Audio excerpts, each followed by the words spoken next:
જંબુસર તાલુકાના કલક ગામના બ્રિજ નીચે 12 થી 15 ગાય મૃત હાલતમાં મળી આવી છે.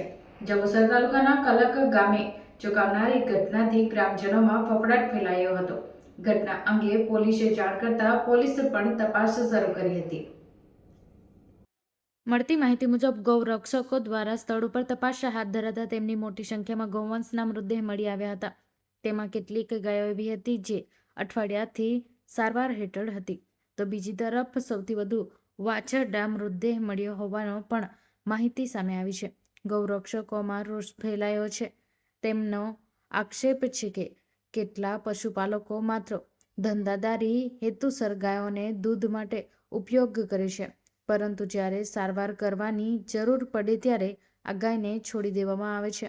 તેઓ આગળ કહે છે કે આ ગાયોને ગૌરક્ષક દ્વારા સારવાર તો આપવામાં આવે છે, પરંતુ ત્યારબાદ માલિક તેમની કાળજી રાખતા નથી, જેને તેઓએ એક પ્રકારની ગૌ હત્યા ગણાવી છે અને હાલ ગૌરક્ષકો દ્વારા સ્થળ પરથી મળેલા તમામ મૃતદેહોને નિકાલ કરવાની પ્રક્રિયા હાથ ધરવામાં આવી છે.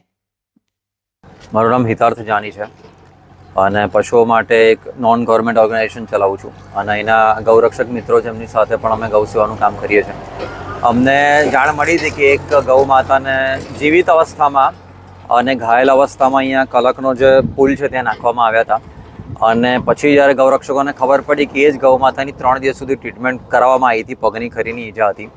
અહીં જોવા આવતા ખબર પડી કે બહુ શોકિંગ દ્રશ્ય હતું, બહુ હૃદયદ્રાવક દ્રશ્ય હતું કે એક નહીં પણ અમને લગભગ 12 થી 15 મૃતદેહો ગૌ માતાના મળ્યા છે અને એટલી બધી ભયંકર સ્થિતિમાં છે કે અહીંયા આગળ ઊભું રહેવાની સ્થિતિ નથી.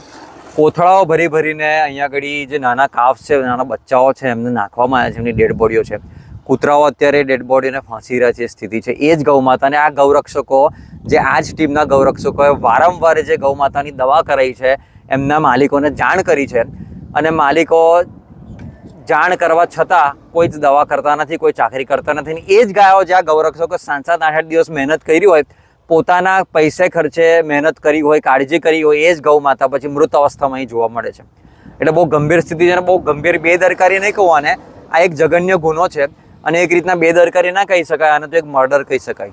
એટલી ગંભીર સ્થિતિ ગૌ માતાની જંબુસરમાં છે.